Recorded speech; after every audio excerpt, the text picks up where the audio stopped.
Joining us now, Vijay Vaitiswaran. He's the Global Energy and Climate Innovation Editor at The Economist. Vijay, welcome. Hydrogen has always been a popular source to ponder. It's been often called the future of energy and will always remain the future of energy. Why do you think now is its moment? And as I understand it, capturing hydrogen sometimes requires more energy than you get out of hydrogen. Tyler, you put your finger right on it. There's been a lot of hype about hydrogen going back decades. Some of our viewers will remember a couple of decades ago, big companies like Daimler, Chrysler, Toyota, GM were betting billions on fuel cell cars. We're supposed to have millions of these. We don't, of course. So it's right to be skeptical. And the other point to remember, hydrogen is actually more of an energy carrier. It's like electricity and a way to store energy, like batteries. You can't just get hydrogen freely on Earth. It's got to be made from something, and that takes energy.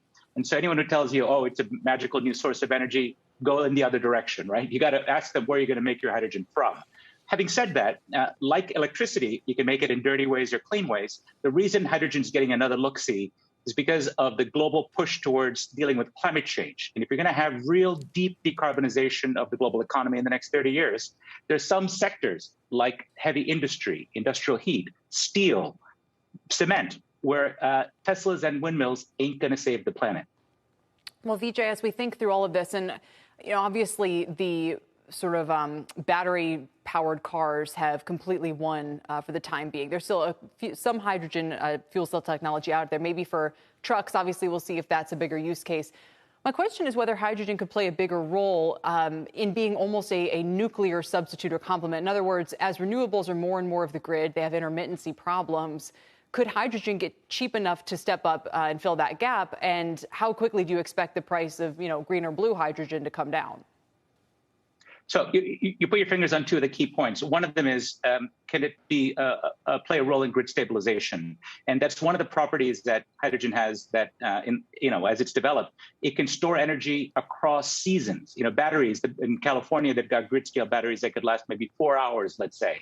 But hydrogen can safely and cheaply store for many, many months and bring the power back to conversion. Now, you lose some energy along the way every time you convert. But at the moment, we see with problems in Europe, for example, with natural gas shortages, lack of energy on the grid because of a very large renewable presence, but not enough backup power.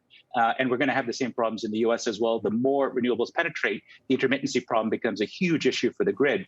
That's one role that hydrogen can play. That's a few years out. We need to get to scale. But the second and important thing that you said was about price.